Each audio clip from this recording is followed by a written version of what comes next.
Welcome everyone, welcome again to Real Madrid Hub. I'm your host Dr. Jota, and I'm here to give you a quick heads up regarding to our favorite club, our favorite team, which is Real Madrid.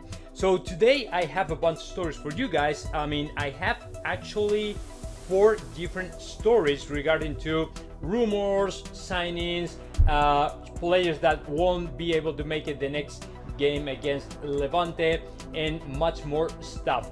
By the way, don't forget to see the videos that my good friend Eric Rivera is uploading every single day constantly, normally 2 to 3 a day. So make sure that you have your bell on and you can get and receive all the notifications from the channel. But other than that, we're good. I have 4 more different stories for you guys, and those of them are very important.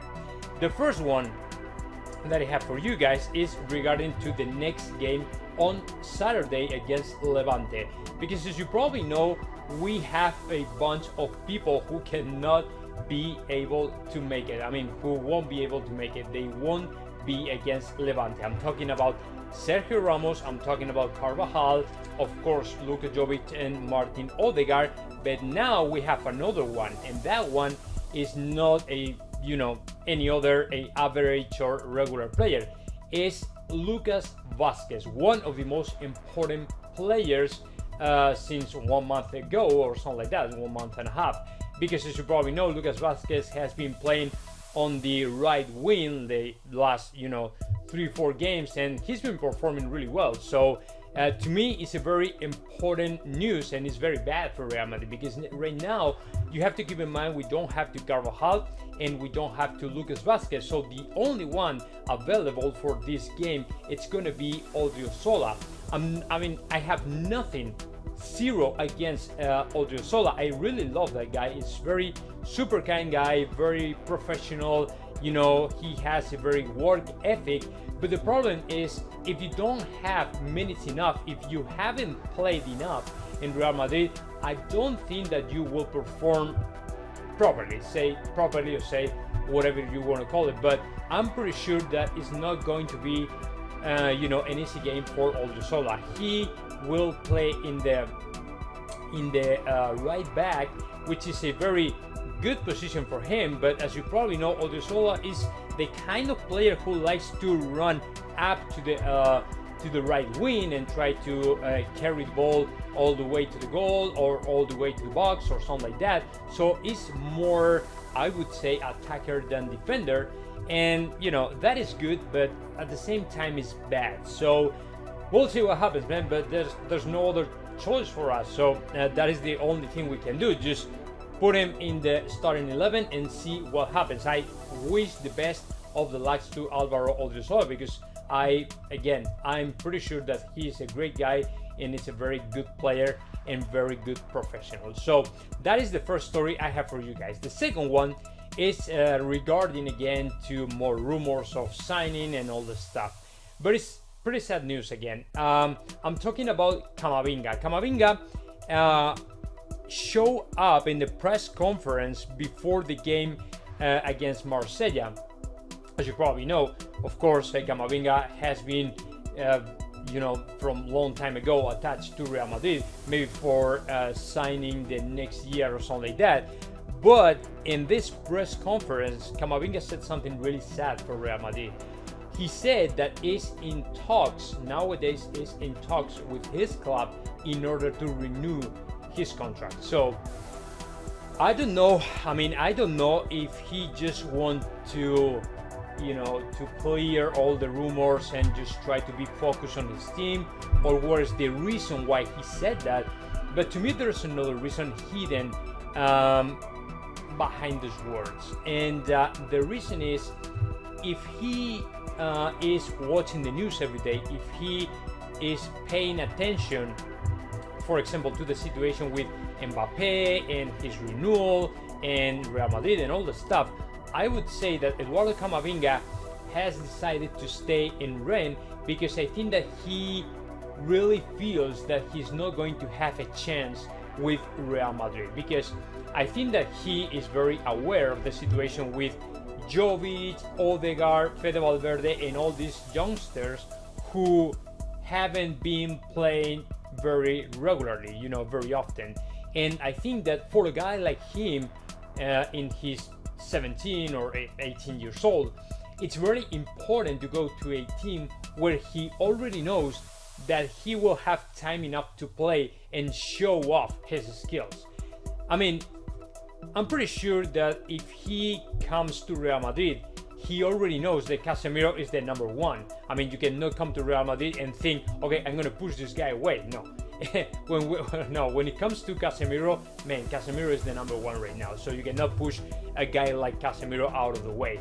But the thing is, although you can assume that you are not going in the first starting 11 since the beginning, you can think, okay, maybe I can play, the 30, 40, 50% of the games or something like that. So I have time, or I have minutes enough to become more confident and to develop my skills a little bit more within Real Madrid, and to have the chance to know the rest of my partners and all the stuff. But I think that he really thinks that that is not going to happen. I mean, if he comes to Real Madrid, I'm pretty sure that Zidane is not going to count on him. The same thing that happened with Jovic, with Odegaard, with Fede Valverde, and all that stuff. That's why I think that Camavinga said yes, or he decided to start his the negotiations to renew his contract.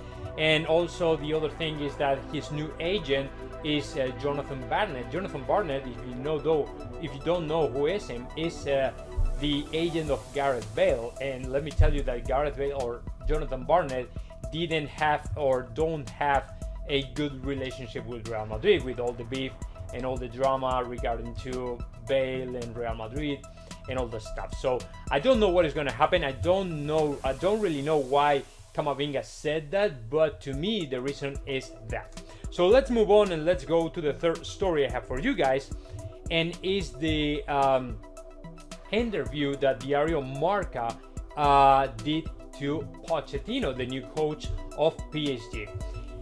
I mean, it's pretty obvious. If you are from Spain and you are going to interview to Pochettino, who speaks Spanish, and also you have in your team to Kylian Mbappe, it's pretty obvious that the first and the most important question is going to be about Kylian Mbappe and his possible signing for Real Madrid. Well, the journalist made the question and she received a very clear answer. Pochettino said something like, I see many years to Kylian Mbappe in PSG, which means to me that Mbappe is not going to come to Real Madrid, or at least is not going to come in the foreseeable future, which means that we will wait at least 1 year. But I would say that we are no longer getting to Mbappe in Real Madrid, and the reason is very obvious. I mean, Mbappe said the other day, okay, if I sign another